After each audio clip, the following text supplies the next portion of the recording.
જય Shri Krishna, Radhe Radhe. રાજકોટનું mega demolition કે જેનાથી અનેક પરિવારના આશરા છીનવાયા.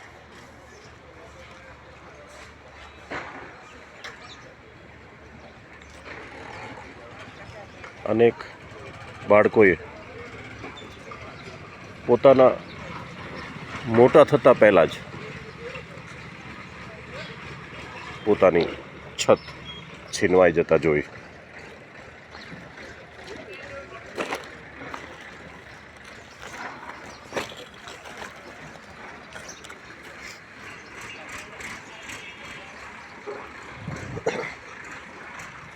આપ જોઈ રહ્યા છો આ વિશાળ ડિમોલેશન.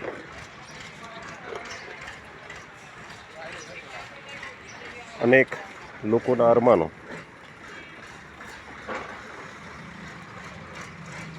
ધ્વસ્ત થઈ ગયા છે બુલડોઝરની થપાટોથી.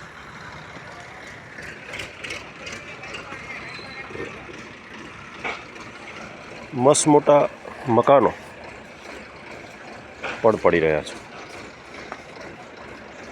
અત્યારે આ સંપૂર્ણ વિસ્તારમાં જોવા મળે છે તો માત્ર આક્રંદ, આંસુ અને ભીના થયેલા મોઢા પર ચડેલી ધૂળ.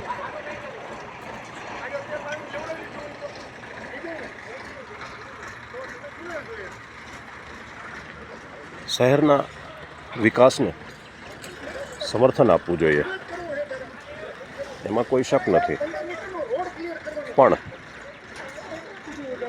એની સામે જે ખરેખર ગરીબ છે, ખરેખર વિકલાંગ છે, ખરેખર શોષિત છે, ખરેખર પીડિત છે, એમને આવાસ પણ મળવો જોઈએ. બેશક કે રસ્તાઓ પર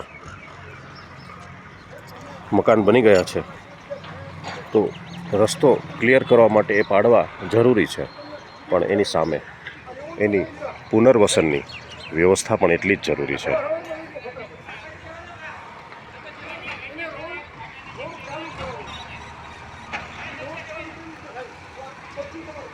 આલિશાન મકાનોમાં માત્ર ઈંટ, માટી અને ચૂનામાં મલબો નથી દબાયો, કંઈક પરિવારના આંસુ દબાયા છે એમાં.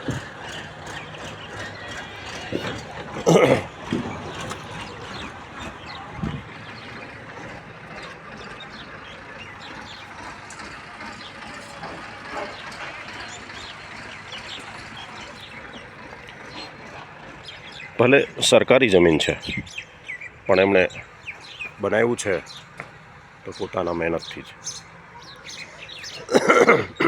અસંખ્ય મકાનો ભાડે દેવાયા હતા. ખરેખર એ લોકો પાસેથી પૈસા વસૂલી લેવા જોઈએ અને સાચે જ જે પીડિત છે એને ન્યાય અપાવવો જોઈએ.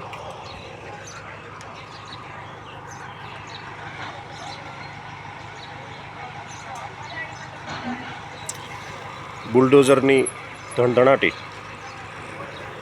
આજ બીજા દિવસે પણ અવિરત ચાલુ છે.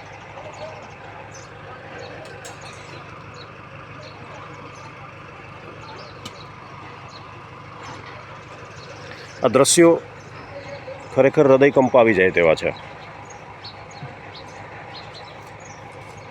પોતાના રમકડા વીણતા બાળકોને જોઈ ખરેખર દુઃખ થાય.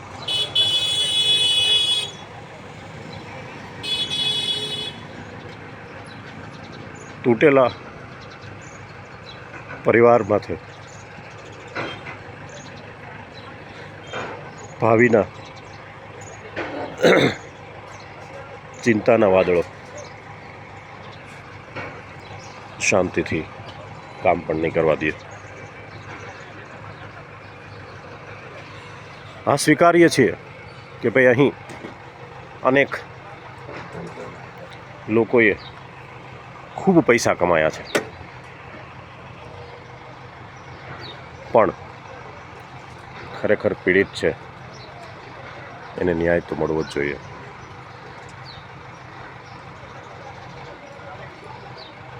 વિચલિત કરી શકે તેવા દ્રશ્યો ખરેખર હૈયું હચમચાવી જાય છે.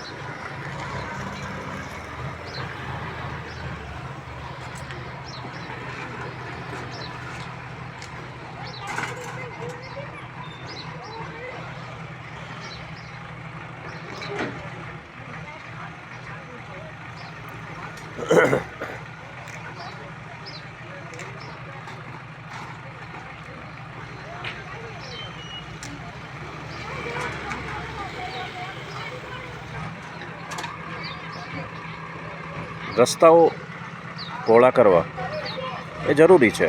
ટ્રાફિકની સમસ્યા ખરેખર સાચો જ પ્રશ્ન છે, પણ જેમનું કોઈ નથી એમના માટે શું આ પ્રશ્ન મનને જરૂર ખૂંચે છે.